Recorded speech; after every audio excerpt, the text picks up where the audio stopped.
저는 올해 55살입니다. 20년 전 저는 남편에게 버림받고 5살 배기 아들의 손을 잡고 쫓겨나듯 집을 나와야 했습니다.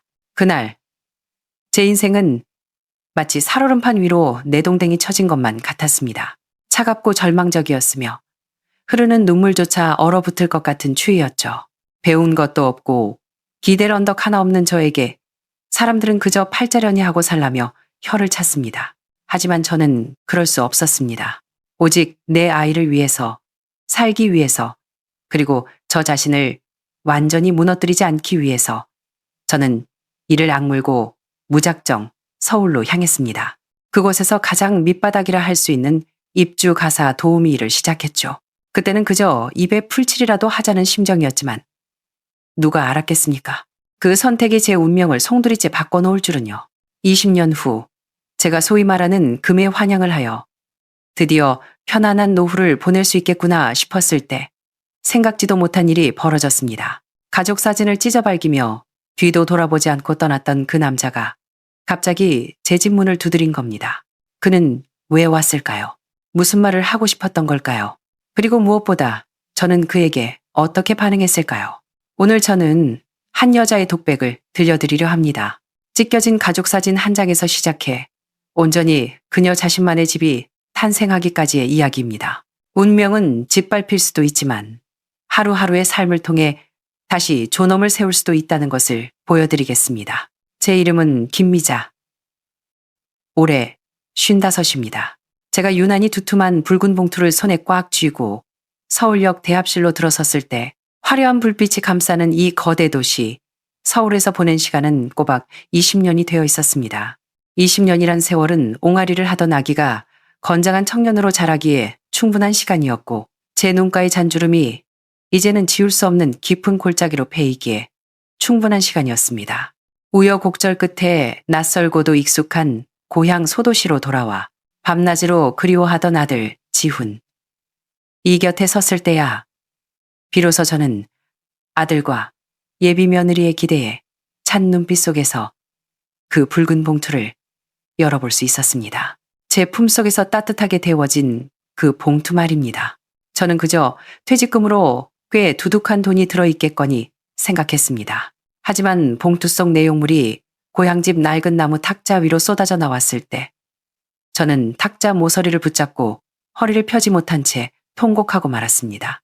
제 기억은 둑 터진 홍수처럼 순식간에 20년 전으로 거슬러 올라갔습니다. 그해 제 나이 35이었습니다. 전 남편 이태식은 읍내에서 공장을 운영하는 여사장과 바람이 났습니다. 그가 저에게 모든 것을 털어놓던 날, 밖에는 장대비가 쏟아지고 있었습니다. 그는 방 한가운데 서서 액자 속 가족 사진을 꺼냈습니다.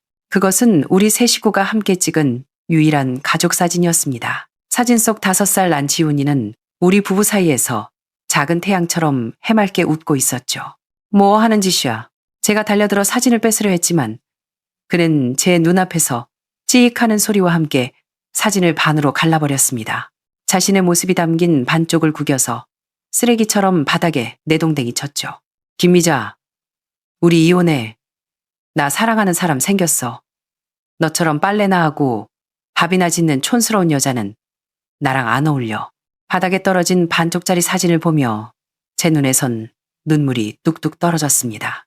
겨우 5살이었던 아들은 문가에 서서 영문도 모른 채 우리를 바라보고 있었죠. 애는 당신이 데려가. 내 인생에 짐 되게 하지 말고. 그는 그 말만 남기고 됨 돌아섰습니다. 이태식, 거기서 당장 돌아오라고. 제가 그의 옷자락을 붙잡았지만 그는 발길질로 저를 걷어찼습니다. 알아서 잘 살아봐라. 문이 쾅 닫히며 창문이 덜덜 떨렸습니다. 저는 바닥에 주저앉아 겁에 질린 아들을 품에 꼭 안고 사시나무 떨듯 떨었습니다. 그날 밤은 밤새 비가 내렸습니다. 마치 하늘도 함께 우는 것 같았죠. 저는 한숨도 자지 못했습니다. 날이 밝자마자 찢어진 반쪽 사진을 챙기며 다짐했습니다. 오늘부터는 누구에게도 기대지 않고 오직 나 자신만 믿겠다고. 이혼 후 이태식은 양육비는커녕 아무것도 남기지 않았습니다. 저는 닥치는 대로 아르바이트를 하며 입에 풀칠을 했지만 집주인은 매일같이 월세를 독촉했고 동네 사람들은 저를 마치 전염병 환자 보듯 피했습니다. 가장 힘들었던 건 그해 겨울. 지훈이가 고열에 시달렸을 때였습니다. 아이를 안고 병원 몇 군데를 뛰었지만 입원실이 없다고 했습니다. 차가운 병원 복도, 플라스틱 의자에 앉아 아이를 품에 안고 젖은 수건으로 열을 식혀야만 했습니다. 아이는 열에 들떠 고사리 같은 손으로 제 가슴을 더듬으며 엄마, 아파 하고 웅얼거렸습니다. 그 모습을 보는데 제 심장이 갈기갈기 찢어지는 것 같았습니다. 운명은 잔인한 도박사처럼 저를 시험했지만 신락 같은 희망도 남겨두었습니다. 서울 부잣집에서 일하다 명절을 쇠러 내려온 고향 언니. 순자 언니가 저를 찾아왔습니다. 제 처지를 본 언니는 한숨을 쉬며 말했죠. 미자야, 너 서울 가서 일해볼 생각 없니? 내가 일하는 동네 사모님 댁에서 입주 도우미를 구한다는데 월급도 세고 먹여주고 재워줘. 네가 하겠다면 내가 소개해줄게. 저는 멍하니 언니를 바라봤습니다. 언니는 주소가 적힌 쪽지를 쥐어주었습니다. 잘 생각해보고 결정해. 남의 집 살이가 몸도 고되고 서럽겠지만 돈은 확실해. 여기서 평생 이렇게 살 수는 없잖아. 그날 밤 저는 잠을 이룰 수 없었습니다. 잠든 아들의 야윈 등을 보며 기침 소리로 가득했던 밤들을 떠올리며 그리고 주머니에 남은 단돈 몇만 원의 절망을 되새기며 결심했습니다. 더 이상 이렇게 살 수는 없다고요. 다음 날 저는 가진 돈의 대부분을 친정어머니 손에 쥐어드렸습니다. 부모님 앞에 무릎을 꿇고 말했습니다. 아버지, 어머니, 저 서울 가면 한동안 못 내려올지도 몰라요.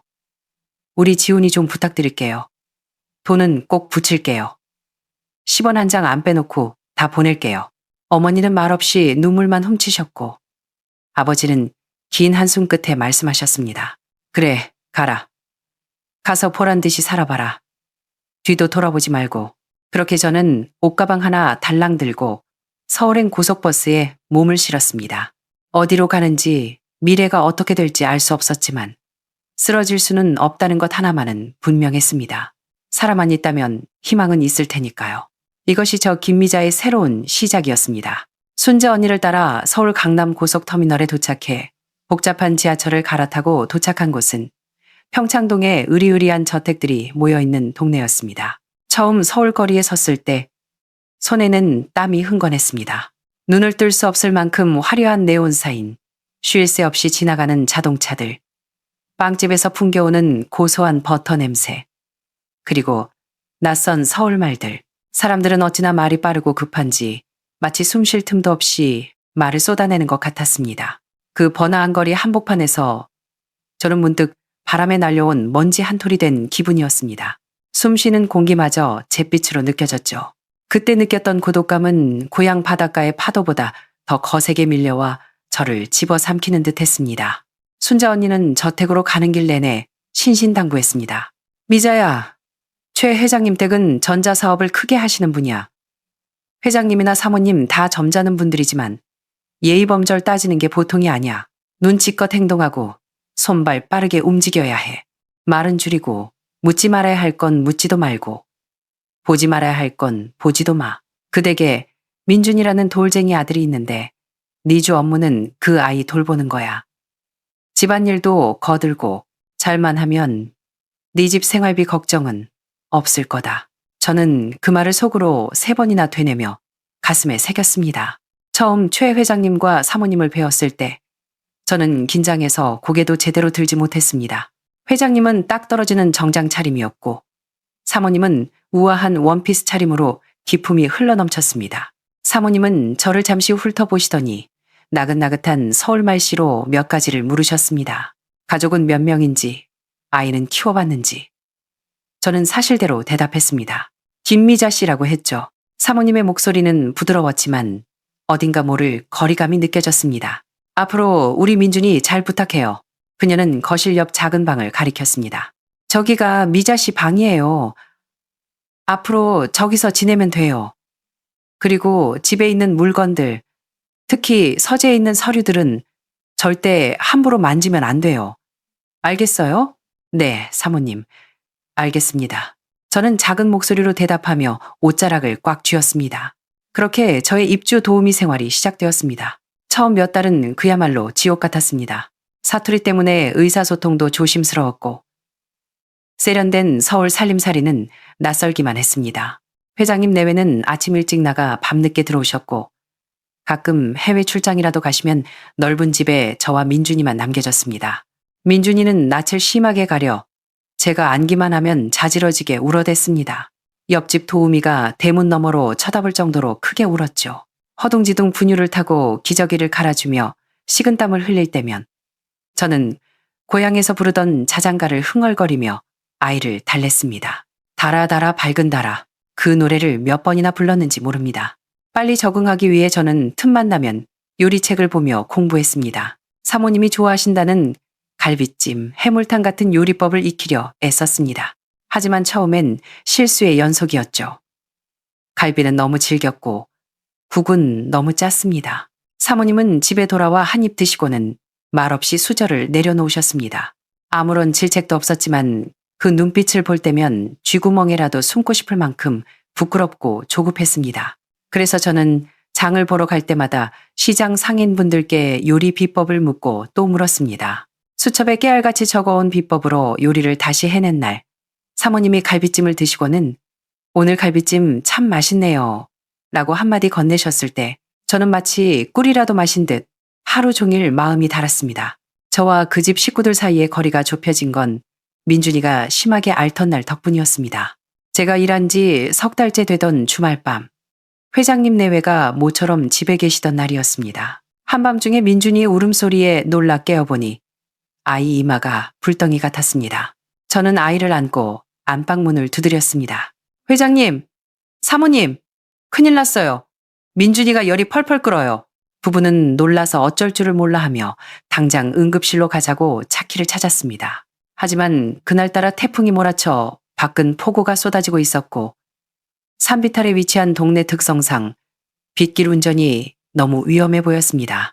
저는 급히 그들을 만류하며 고향에서 쓰던 민간요법을 제안했습니다. 사모님, 이 빗길에 나가는 건 너무 위험해요. 제가 일단 미지근한 물로 몸을 닦아주면서 열을 좀 내려볼게요. 어떠세요?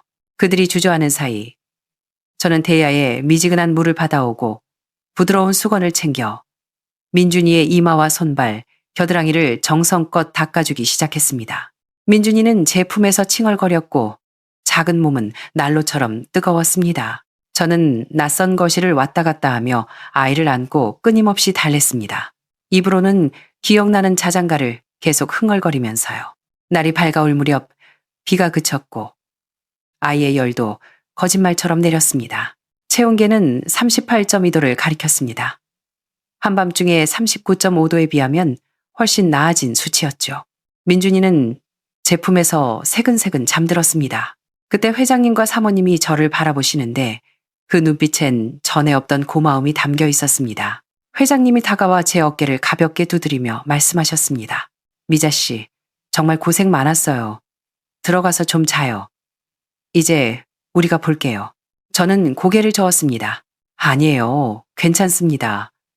열 완전히 다 내리면 그때 쉴게요.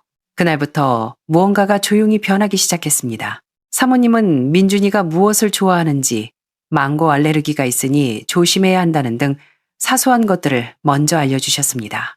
회장님은 퇴근하시면 웃으며 오늘 민준이 말 잘 들었나요? 하고 물으셨고 가끔은 제가 좋아하는 빵을 사오시기도 했습니다. 민준이도 더 이상 저를 거부하지 않았습니다. 아침에 눈을 뜨면 고사리 같은 손을 뻗어 안아달라고 했죠. 어느 날 아이가 저에게 이모 하고 불렀을 때 분유를 타던 제 손이 떨리며 눈물이 핑 돌았습니다. 그 이모라는 한마디가 낯선 서울살이에서 제가 있을 곳을 만들어준 열쇠가 된 것 같았습니다. 거리의 네온사인도 더 이상 그렇게 차갑게 느껴지지 않았습니다. 몇 년 뒤 사모님은 둘째 딸 지은이를 낳으셨습니다. 민준이를 키운 경험 덕분에 지은이를 돌보는 건 훨씬 수월했습니다. 이유식을 먹일 때 사과를 갈아 넣는다거나 잠투정을 할 때 사모님이 알려주신 영어 동요를 불러주기도 했죠.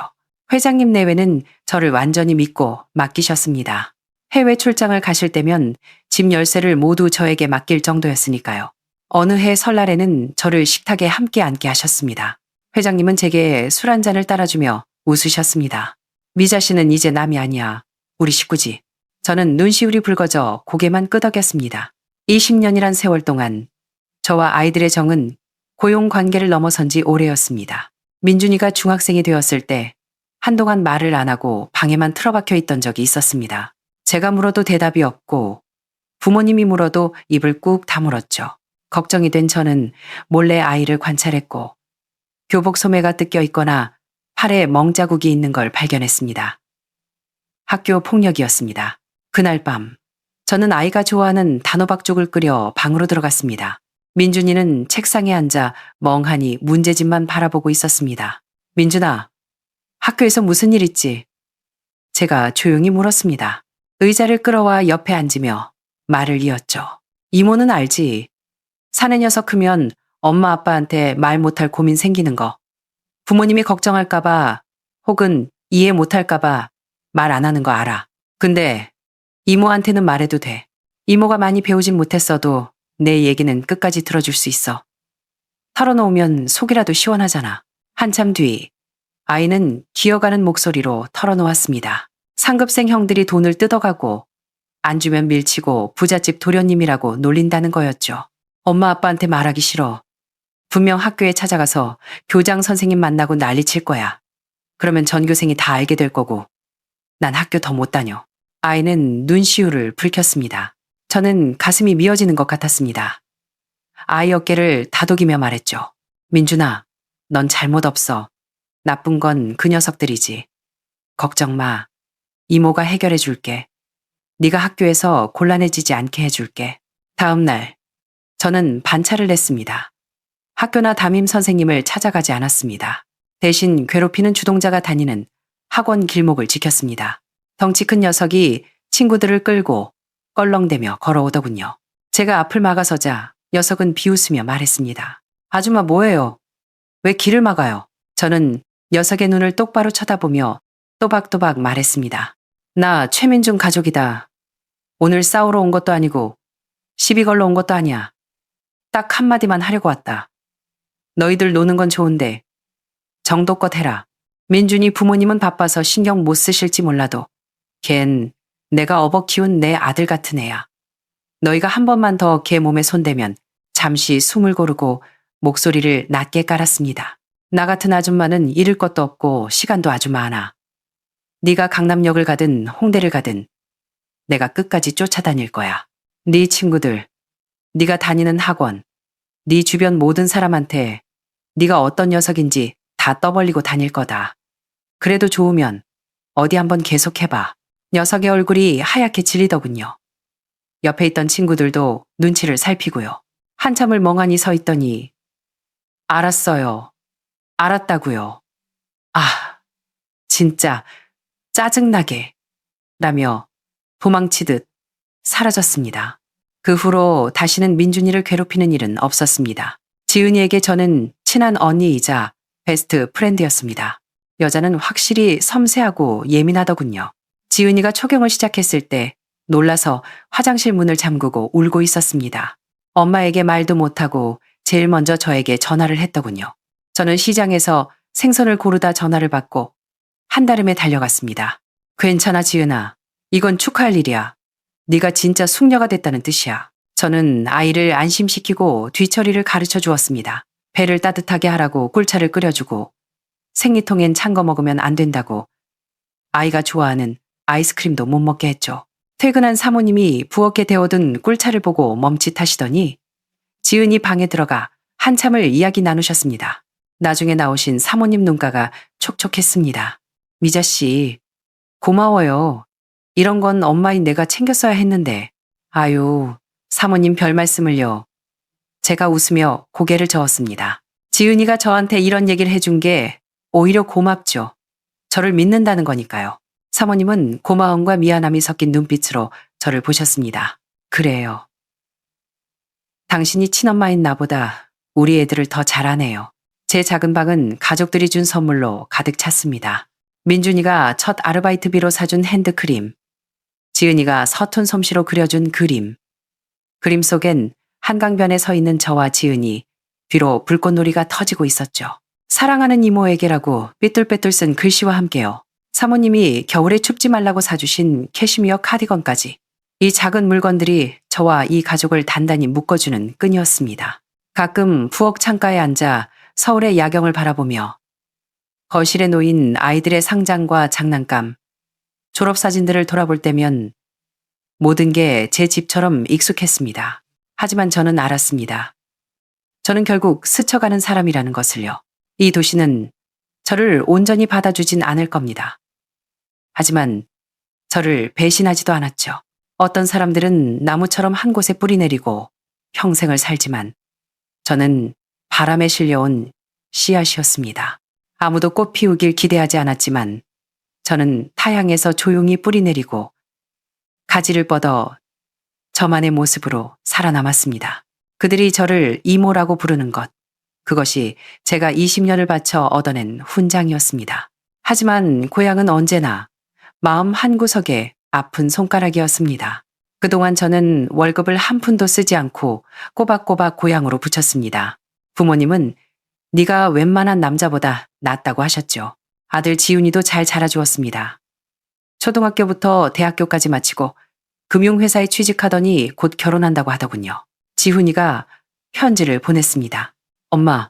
엄마가 저를 위해 얼마나 고생하셨는지 다 알아요. 근데 할머니 할아버지 편찮으시잖아요. 이제 저도 돈 벌어요. 제가 엄마 모실 수 있어요. 이제 그만 돌아오세요. 전화기 너머 어머니의 기침 소리는 날이 갈수록 심해졌고 아버지의 기억력도 흐릿해져 갔습니다.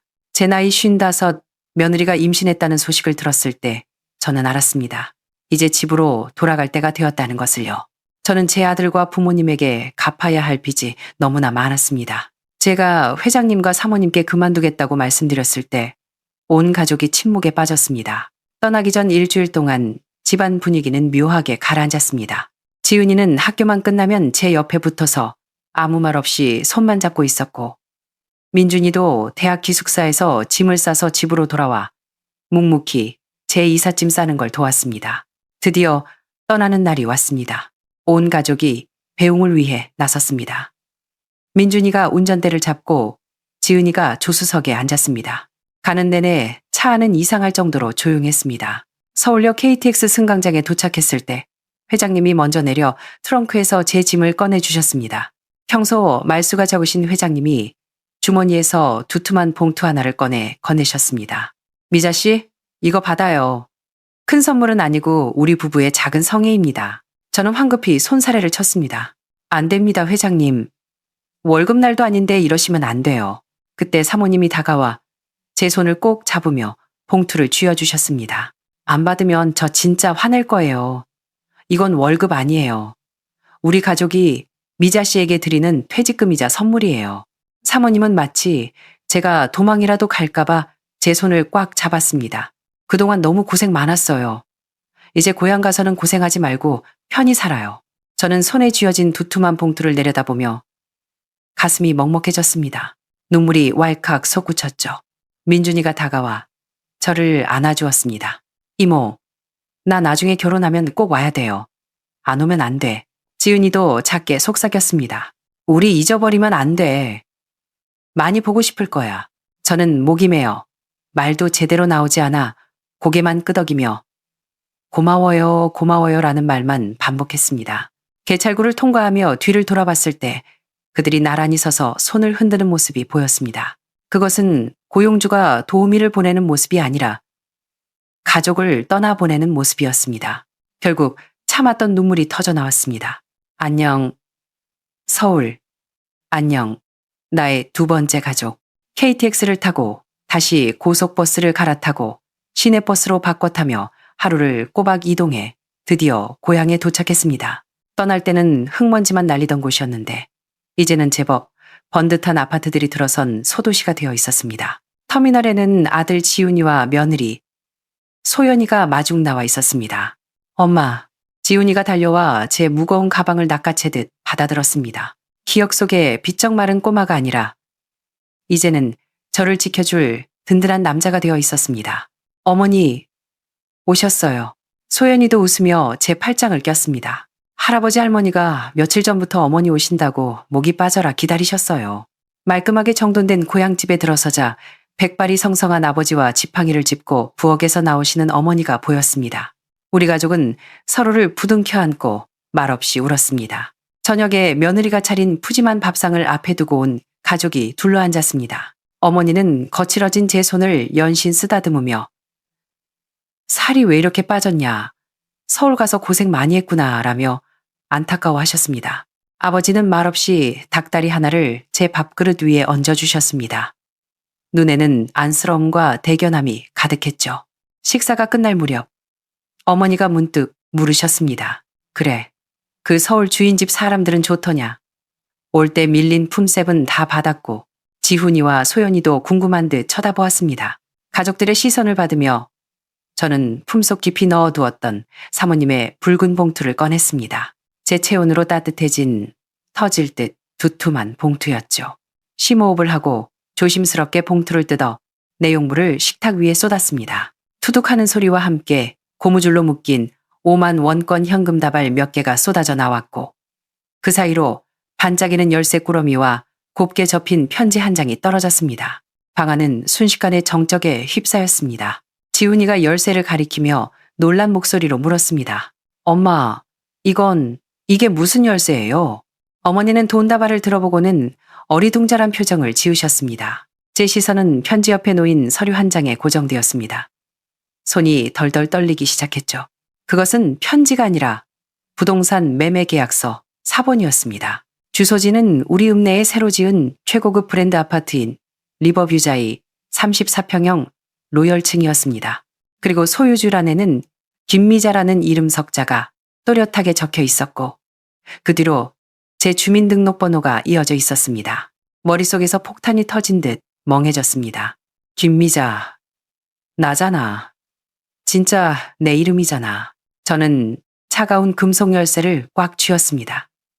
손바닥이 아플 정도로 꽉 쥐어보니 이것이 꿈이 아니라는 게 실감났습니다. 계약서 밑에는 지은이가 좋아하는 곰돌이 메모지가 붙어 있었습니다. 익숙한 사모님의 글씨체였습니다. 미자씨, 이 편지를 볼 때쯤이면 집에 도착했겠네요. 20년 동안 정말 고생 많았어요. 여자의 가장 아름다운 청춘을 우리 집에 바치고 민준이와 지은이를 친자식처럼 키워준 은혜. 우리 잊지 않고 있어요. 돈으로 다 갚을 순 없겠지만 우리가 알기로 미자 씨의 가장 큰 소원은 지훈이에게 번듯한 집 한 채 마련해 주는 거였잖아요. 그래서 2년 전부터 미자 씨 명의로 고향에 제일 좋은 아파트를 분양받아뒀어요. 이건 적선이 아니에요. 미자 씨의 20년 세월과 사랑에 대한 정당한 대가입니다. 이제 부모님 모시고 편히 살아요. 서울에도 항상 미자 씨를 기다리는 가족이 있다는 거 잊지 말고요. 메모 끝에는 삐뚤빼뚤한 글씨가 덧붙여져 있었습니다.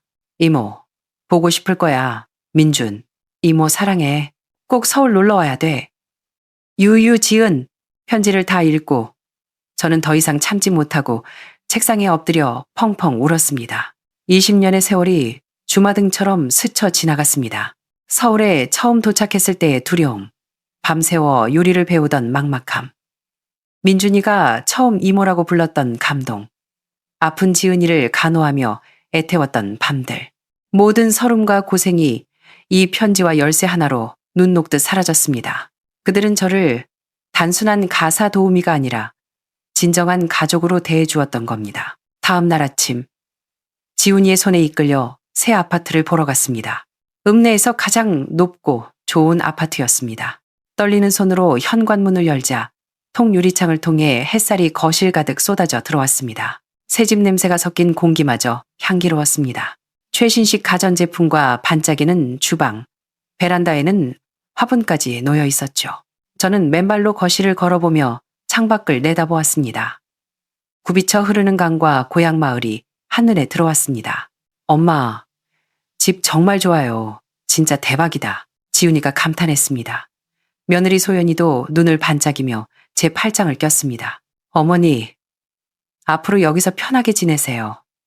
저희도 자주 올게요. 제가 웃으며 말했습니다. 무슨 소리니? 내가 살긴 여기 우리 다 같이 살 집이야. 너희 결혼하는데 새방 살게 할 순 없잖니. 방도 3개나 되는데 너희 들어와 살아라. 하지만 지훈이는 고개를 저으며 진지하게 말했습니다. 엄마, 소연이랑 얘기했어요. 저희 둘 다 직장 있고 우리 힘으로 집 장만하는 게 맞아요. 이 집은 엄마가 20년 뼈 빠지게 고생해서 얻은 엄마 집이에요. 저희는 작은 전세부터 시작할게요. 엄마 짐 되기 싫어요. 아들의 말에 가슴이 뭉클해졌습니다. 내 아들 지훈이가 정말 다 컸구나 싶었죠.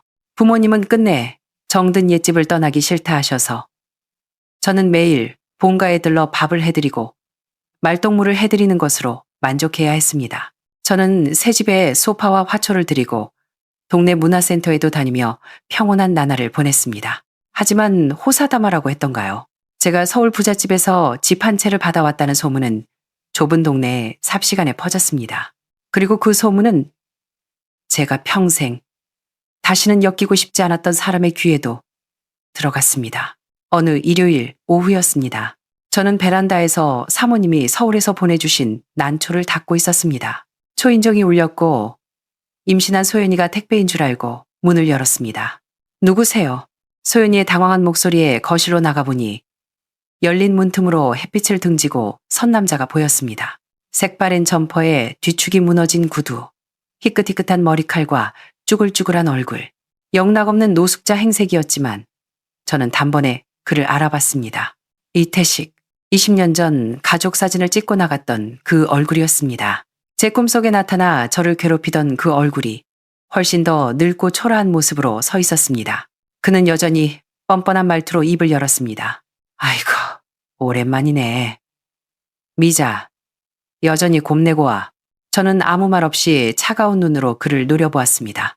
그는 제 반응이 없자 비굴한 웃음을 지으며 안으로 들어서려 했습니다. 내가 소문 듣자 하니 자네가 성공했다며? 그래서 애도 볼 겸 자네도 볼 겸 왔지. 누가 알려줬어? 내가 여기 사는 거. 제가 말을 잘랐습니다. 동네 사람들이 다 알더구먼. 아들이 출세하고 자네가 고래등 같은 아파트 산다고. 당신이 자식 찾을 자격이나 있어. 제가 며느리 앞을 가로막고 섰습니다. 그는 집안을 두리번거리며 탐욕스러운 눈으로 가구와 가전제품을 훑어보았습니다. 미자야. 서울 생활 20년 하더니 귀부인 다 됐네. 집이 무슨 궁궐 같다야. 그러더니 대뜸 묻더군요. 지훈이는? 내 아들 어디 있어? 아빠가 왔는데. 마침 방에서 나오던 지훈이가 그를 보고 인상을 찌푸렸습니다. 아들은 본능적으로 제 곁으로 와 저를 보호하듯 섰습니다. 지훈이냐? 아이고, 많이 컸네. 너 어릴 때 내 허리춤에도 안 왔는데. 나 기억하냐? 아빠다. 그는 손을 떨며 웃었지만 아무도 웃어주지 않았습니다. 지훈이는 입술을 꽉 깨물고 그를 노려볼 뿐이었습니다. 제가 차갑게 물었습니다. 용건만 말해. 여기 왜 왔어? 그는 머리를 극적이며 특유의 비열한 표정을 지었습니다. 아니 솔직히 말해서 내가 요즘 형편이 좀 안 좋아. 하던 사업도 망하고 사기당하고 늙어서 갈 데도 없고. 그는 한숨을 쉬더니 본색을 드러냈습니다. 자네 집도 넓고 방도 남는다며 우리 예정 생각해서 방 한 칸만 내주라. 그래도 우리가 한때는 부부였고 핏줄인데. 내가 며칠만 신세 좀 지자. 그 뻔뻔한 말에 집안 공기가 얼어붙었습니다. 그때 침묵하던 지훈이가 나섰습니다. 아들의 넓은 등이 저와 이태식 사이를 가로막았습니다. 제가 5살 때 당신이 가족 사진 찍고 우리 모자 내쫓을 때 핏줄 생각은 하셨습니까? 이태식의 얼굴이 굳어졌습니다. 우리 엄마가 말 한마디 안 통하는 서울 가서 20년 동안 남의 집 살이하며 저 키울 때 당신은 어디 있었습니까? 아들의 목소리가 떨리기 시작했습니다. 졸업식 때, 제가 아플 때 당신 한 번이라도 온 적 있나요? 제 학비, 생활비 전부 엄마가 피땀 흘려 번 돈입니다. 당신이 10원 한 장 보태준 적 있어요. 지훈이는 분노로 어깨를 들썩이며 소리쳤습니다. 이제 와서 우리가 좀 살만해 보이니까 부부 운운하며 숟가락 얹으려고요. 아들은 집을 가리키며 말했습니다. 이 집, 우리 엄마가 20년 청춘 바쳐서 일한 대가로 받은 겁니다. 고용주 분들이 엄마의 희생에 감동해서 사준 집이라고요. 여기 벽돌 한 장에도 당신 지분은 없습니다. 당신이 감히 여기에 발을 들여요. 이태식의 얼굴이 울그락불그락해졌습니다. 입을 뻐끔거렸지만 할 말이 없었겠죠. 이태식 씨, 이 집 가장은 김미자 씨입니다. 당신은 20년 전에 우리 가족을 찢어밟았을 때 이미 자격을 잃었어요. 이 집에 당신 방은 없습니다. 당신 아들도 없고요. 당장 나가세요. 경찰 부르기 전에 꺼지라고요. 지훈이의 호통이 거실을 쩌렁쩌렁 울렸습니다. 이태식은 얼굴이 사색이 되어 뒷걸음질 쳤습니다. 그는 뭔가 더 말해보려 했지만 서슬퍼런 아들의 기세에 눌려 결국 고개를 숙이고 현관 밖으로 사라졌습니다. 쾅 하고 문이 닫히자 비로소 집안에 평화가 찾아왔습니다. 긴장이 풀린 저는 소파에 주저앉았습니다. 지훈이가 뒤돌아 저를 안았습니다. 엄마, 괜찮아? 놀랐지. 저는 아들의 품에 얼굴을 묻었습니다. 이제 걱정 마. 내가 있잖아. 내가 엄마 지킬게. 그 순간 가슴속에 맺혀있던 20년 묵은 체증이 쑥 내려가는 것 같았습니다. 울고불고 싸운 게 아니라 훌쩍 커버린 내 아들이 나를 대신해 모든 서름을 토해내고 저를 지켜주었으니까요. 거실에는 다시 평온한 햇살이 비쳤습니다. 탁자 위에는 제가 테이프로 붙여놓은 낡은 가족 사진이 놓여 있었습니다. 그 사진이 더 이상 아프게 느껴지지 않았습니다. 그것은 이제 다 청산된 낡은 빈문서처럼 보였습니다. 그가 후회를 하든 말든 이제 저는 상관없습니다. 그가 쓰레기처럼 버렸던 우리 모자는 이제 그가 감히 올려다볼 수도 없는 곳에 당당히 서 있으니까요. 이것이야말로 인생이 제게 준 공평함이자 그에게 내린 가장 적절한 벌이 아닐까요. 물을 마시려는데 전화벨이 울렸습니다. 서울 지역 번호였습니다. 미자 씨? 잘 도착했어요. 사모님의 다정한 목소리였습니다. 사모님, 목이 메어 말이 잘 나오지 않았습니다. 잘 지내고 있어요. 다들 잘 계시죠? 그럼요. 아, 지은이가 이번에 성적 잘 나와서 장학금 탔어요. 미자 이모 덕분이라고 제일 먼저 자랑하더라고요. 그리고 민준이도 인턴 월급 탔다고 미자 씨한테 안마의자 보낸대요. 며칠 뒤에 도착할 거니까 거절 말고 받아서 푹 쉬어요. 저는 또다시 눈시울이 뜨거워졌습니다. 사모님, 제가 뭐라고 이렇게까지. 무슨 소리예요? 미자 씨는 우리 가족을 완성해 준 사람이에요. 그 집은 우리가 주는 게 아니라 미자 씨가 받아 마땅한 거예요. 언제든 서울 오면 우리 집 들러요. 알겠죠. 전화를 끊고 저는 창밖의 노을을 바라보았습니다. 저에게는 이제 2개의 가족이 있습니다. 하나는 제 피를 나눈 아들. 이제는 든든한 나무가 되어 저를 지켜주는 아들 가족. 또 하나는 20년의 진심으로 맺어진 피보다 진한 정을 나누는 서울 가족. 황금빛 노을이 거실을 따뜻하게 물들였습니다. 지난 20년의 고통이 비로소 달콤한 열매가 되어 제 품에 안긴 것 같았습니다. 김미자 씨의 20년, 여러분은 어떻게 들으셨나요? 피 한 방울 섞이지 않았지만 진심으로 가족이 된 사람들. 그리고 혈연임에도 가족을 버렸다가 비참해진 한 남자. 어떤 사람들은 사모님 가족의 선행이 미자 씨의 선한 마음이 불러온 복이라고 말합니다. 또 어떤 사람들은 아들이 친아버지를 내쫓은 것이 통쾌하다고도 혹은 너무 매정하다고도 할 수 있겠죠. 하지만 분명한 것은 진심은 통한다는 것 아닐까요? 여러분의 생각은 어떠신가요? 댓글로 자유롭게 의견을 남겨주세요. 오늘 이야기가 마음에 와닿으셨다면 구독과 좋아요 부탁드립니다. 이 따뜻하고도 치열한 인생 이야기가 더 많은 분들에게 전해질 수 있도록 공유해주세요. 그럼 저는 다음 시간에 더 진솔한 삶의 이야기로 찾아뵙겠습니다. 감사합니다.